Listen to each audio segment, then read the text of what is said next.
ఒక గురువు గారు ఒక కథ చెప్తాడు. గురువు యొక్క గొప్పతనం ఏమిటి అన్నదానికి చెప్తాడు. ఒక వ్యక్తి గాంధార దేశానికి వెడుతున్నాడు. ఏదో ఆయనకి పనుంది, గాంధార దేశంలో వెడుతున్నాడు.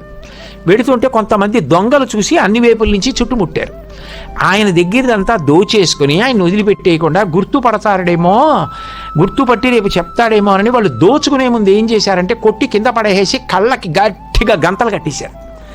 కట్టేసి ఆయన దగ్గర ఉన్నదంతా దోచేసుకుని చేతులు కాళ్ళు కట్టేసి వెళ్ళిపోయారు. ఎవరైనా వచ్చేస్తారని వాళ్ళ కంగారు వాళ్ళది. దోచేసుకున్నారు, వెళ్ళిపోయారు.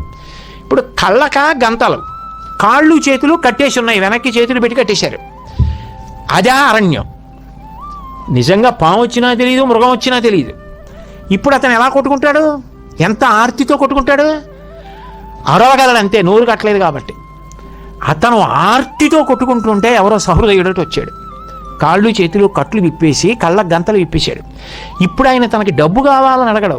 బాబోయ్, నేను మా దేశం వెళ్ళిపోతే చాలు, గాంధార దేశం ఇటని అడిగాడు. ఇలా వెళ్ళిపో, గాంధార దేశానికి వెళ్ళిపోతావు అన్నాడు.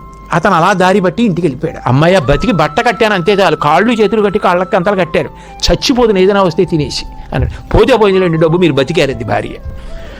అరణ్యంలో కాళ్ళు చేతులు కట్టేసి కళ్ళకి గంతలు కట్టేసి కింద పడేసినటువంటి వ్యక్తి చీకటిలో మార్గం తెలియక కొట్టుమిట్టాడుతున్నప్పుడు కళ్ళ గంతలు విప్పి దారి చూపించిన వాడు ఎంత గొప్పవాడో గురువు కూడా జీవితాన్ని అలాగే ఒబ్బిడి చేస్తాడు.